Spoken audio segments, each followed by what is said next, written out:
अलैहिस्सलाम ने नसीहत में कौम से कहा कि खुदा की अता को कबूल कर लेना। गौर करो, मैं नहीं हूं।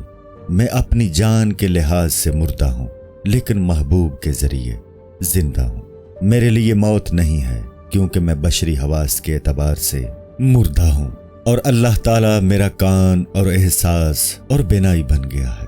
जो कि मैं नहीं हूं, तो ये कलाम उसकी जानिब से है, उसके मुकाबले में जो बात करेगा। अस्सलामुअलैकुम। पूरी किताब देखने के लिए हमारे YouTube चैनल सूफी समा की प्लेलिस्ट में जाएं। यहाँ आपको मुख्तलिफ बुजुर्गों की किताबें मिलेंगी, और जो किताब पूरी ना हुई उस पर काम तेजी से हो रहा है और रेगुलर बेसिस पर अपलोड होती रहती हैं। आपसे गुजारिश है कि आप हमारे YouTube चैनल को सब्सक्राइब कर लें और बेल नोटिफिकेशन पर क्लिक कर लें, ताकि हमारी आने वाली किताबें आपको मिलती रहें। जज़ाकुल्लाहु खैर।